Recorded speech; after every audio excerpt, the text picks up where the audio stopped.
Israel ceasefire के चलते आई है। क्या कुछ हुआ है?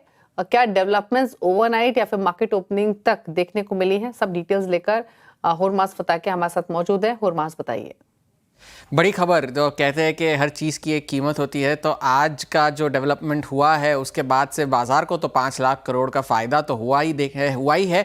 मगर जो सुबह की घोषणाएं डोनाल्ड ट्रंप ने की थी उसके बाद आज कुछ ही देर पहले इजराइल के पीएम बेंजामिन नेतन्याहू ने आधिकारिक तौर पर यह बयान जारी करते हुए कहा है कि उन्होंने डोनाल्ड ट्रंप के जो युद्ध विराम के प्रस्ताव को है वो स्वीकार कर लिया है और उनका जो मकसद था कि ईरान की परमाणु और बैलिस्टिक मिसाइल के खतरे को जिसको उन्हें ख़त्म करना था वो उन्होंने हासिल कर लिया है। इसलिए वो जो है सीज फायर के प्रस्ताव को मंजूरी दे रहे हैं। अपने सभी लक्ष्य को उन्होंने हासिल कर लिया है। हालांकि उन्होंने इस बात की चेतावनी दी है कि अगर सीज फायर का उल्लंघन हुआ तो उसका उसी तरह से जवाब भी दिया जाएगा। और अंत में उन्होंने डोनाल्ड ट्रंप का उनके सहयोग के लिए उन्हें धन्यवाद भी दिया है। मगर इस बात की जो है आज सुबह से चर्चा होने लगी थी, क्योंकि डोनाल्ड ट्रंप ने ट्रूथ सोशल पर तो पहले ही अपनी तरफ से ये ऐलान कर दिया था कि दोनों देशों के बीच में युद्ध विराम हो चुका है। पहले 12 घंटों में ईरान जो है सीज फायर का जो है अप्रूव करेगा, उसके बाद इजराइल जो है लागू करेगा अपना सीज फायर।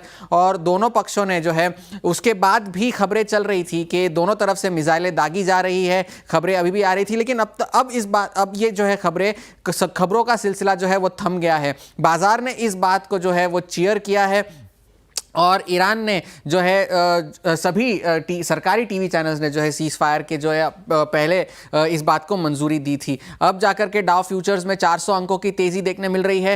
तेल की कीमतों में कल जो $81 के हाइस देखने मिले थे उससे गिरावट देखने मिल रही है और गिरावट के अनुमान एनालिस्ट जता रहे हैं। सोने की कीमतों में बिकवाली जारी है और डॉलर इंडेक्स में भी जो है गिरावट जारी है। तो इस वजह से जो सीज फायर की जो बात हुई है, एक बड़ा ओवरहैंग जो है टला है, तेल की कीमतों का ओवरहैंग टला है। इस वजह से बाजार में जो है आज बड़ा एक तरफा ऊपरी तरफ से मूव देखने मिल रहा है।